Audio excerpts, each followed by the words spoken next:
J'essaye de comprendre où se situe la transformation de l'Algérie dans ces 10 dernières années.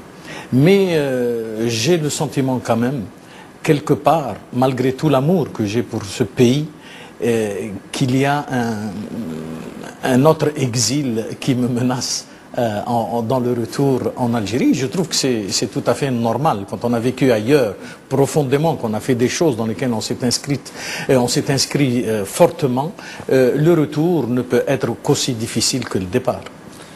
Vous dites souvent que le problème essentiel de l'Algérie, c'est celui de son conflit avec la modernité. Qu'est-ce que cela signifie ? Conflit à modernité rappelle aussi conflit avec la religion. Parce que la modernité, c'est pas uniquement les machines, c'est pas les voitures dernier cri, c'est pas les tracteurs sur les champs, c'est pas les avions avec lesquels on décolle. La modernité, c'est des valeurs. Et la modernité, pour moi, commence aux droits de l'homme, commence dans des valeurs comme ça qui organisent la société. Acquérir des biens de consommation et des biens technologiques de haute perfection, c'est à la portée de celui qui peut payer. Mais la modernité dans son vrai sens, c'est l'organisation de ces valeurs, c'est organiser la société d'une manière démocratique, de manière à ce que chacun ait la parole dans ce pays et en plus peut participer à la construction de ce pays.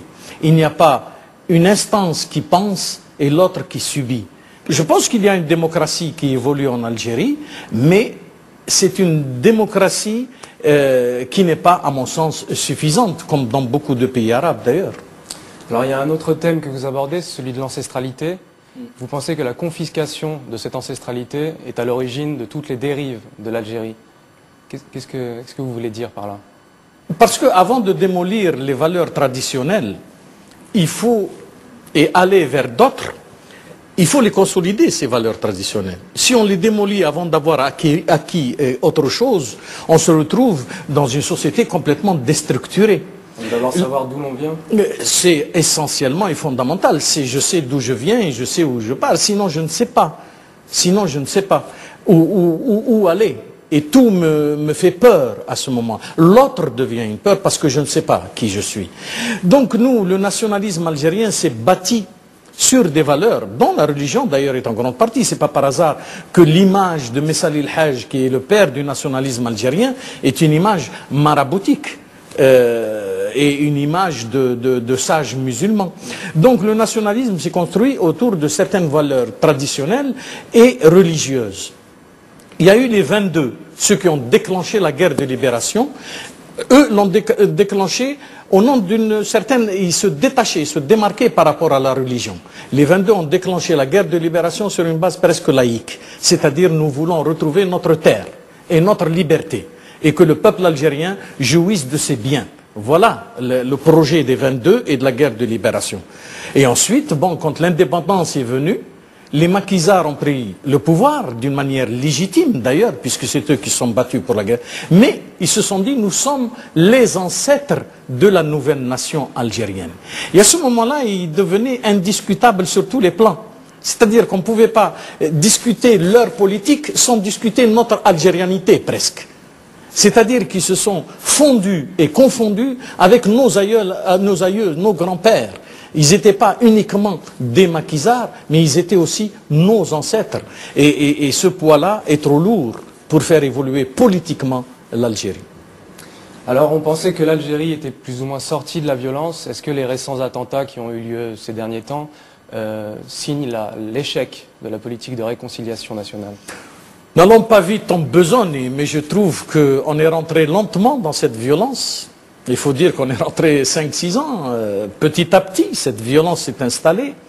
Elle est en train, petit à petit, de partir ou petit à petit de revenir. Là, la question reste posée. Il y a la politique de réconciliation qui a été installée, beaucoup sont redescendus. Et est-ce qu'on est en train de sortir de cette violence graduellement, ou elle est en train de rentrer dans un nouveau cycle de violence graduellement? Ça, je ne saurais vraiment pas répondre à cette question, mais je crains fort le pire, quoi. Alors, il y a des milliers de cadres qui quittent l'Algérie. Selon vous, est-ce que le peuple algérien est devenu un peuple en diaspora ? C'est un peuple en exil même quand il est à l'intérieur, j'ai l'impression. Et pourquoi? Parce que quand on ne participe pas à la vie sociale, quand on ne participe pas à la vie politique de son pays profondément, et quand on n'est pas interrogé sur les questions qui nous intéressent le plus, bien sûr qu'on finit par se sentir exilé. L'exil intérieur, ça existe. Et l'exil extérieur, il est encore plus déchirant. Effectivement, beaucoup d'Algériens ici en Europe rêvent d'une diaspora algérienne. Mais une diaspora, c'est quoi? Une diaspora, il faut qu'elle s'organise autour d'un projet. Et un projet qui soit un projet pour l'Algérie ou un projet ici. Et je crois que les deux doivent s'allier. On doit trouver une zone médiane pour que tous les Algériens à l'extérieur puissent être bénéfiques à la France et bénéfiques à l'Algérie. Parce que le risque est que ce soit des unions communautaires qui peuvent être négatives à la France et négatives en plus à l'Algérie. Cette diaspora n'existe pas encore véritablement. Moi je crois qu'il faut qu'il trouve un projet. Cette diaspora n'existe pas. Beaucoup d'Algériens veulent. Il y a beaucoup d'associations d'Algériens. Mais c'est des associations corporatistes sur des professions. Il y a l'association par exemple des Algériens sortis des grandes écoles. Il y a les associations des PDG, des PME. Il y a des associations de tout type. Ces associations peuvent exister. Nous sommes dans un pays associatif et de vie civile.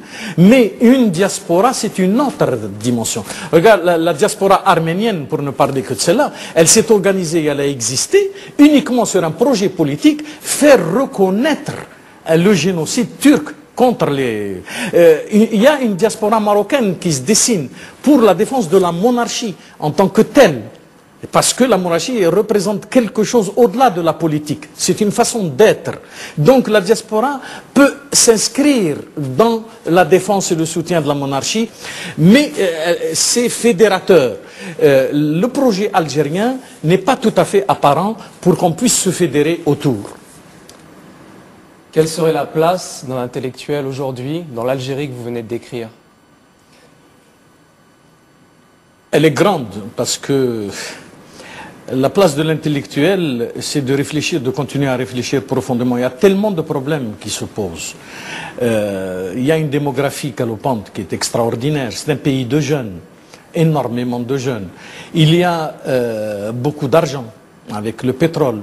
Il y a beaucoup de choses à faire pour que cette Algérie soit autonome d'elle-même au minimum. Il ne faut pas compter sur le pétrole. Le pétrole, c'est 50 ans, 60 ans, ça va disparaître. Et après, quelle place aura ce pays? Cette place, c'est aujourd'hui qu'il faut la réfléchir. Et notre rôle est d'aider à réfléchir à cette place-là, si on veut bien de notre réflexion, quoi. Mais on le continuera à le faire parce que c'est notre responsabilité néanmoins, et on en a fait même notre métier. Donc vous restez optimiste pour l'avenir de l'Algérie? Moi, je suis toujours... C'est mon métier d'être optimiste, en plus de ma nature, qui est une nature déjà optimiste. Pour nous abattre, je crois, avec tout ce qu'on a traversé, il en faudra beaucoup. Mais le pessimisme aussi est nécessaire. Des fois, on sombre un peu dans le pessimisme, mais je me console en me disant le pessimisme, c'est un optimiste qui a de l'expérience. Le problème, ce n'est pas les gouvernants, ce n'est pas les politiques de l'Algérie. C'est à quel peuple on a affaire, à quelle jeunesse on a affaire. Ben, quand on rencontre cette jeunesse en plein désarroi souvent, parce que le chômage frappe, parce que ceci, parce que cela, eh ben, elle existe, elle veut exister dans les limites de ce pays et elle veut faire beaucoup de ce pays. Beaucoup de ce pays, et il faut arrêter quand même ces bateaux qui traversent la Méditerranée, avec des gens qui partent pour la mort à 99%, le sachant, c'est des véritables suicides. Il faut rétablir énormément de contacts pour éviter à notre jeunesse des déboires. Cette jeunesse a besoin d'être digne. Quel héritage on va leur laisser? C'est ça qui fait mal. Ce n'est pas la politique de tel ou tel. De toute façon, aujourd'hui, qui fait de la politique, qui prétend faire de la politique? La mondialisation est un ouragan qui est en train, un typhon, un tsunami, qui est en train d'avancer partout. Eh bien, il faut faire avec ça, il faut sauver les meubles, il faut sauver cette jeunesse. Et au nom de ça, je dois être optimiste. Je resterai combatif jusqu'à la dernière seconde.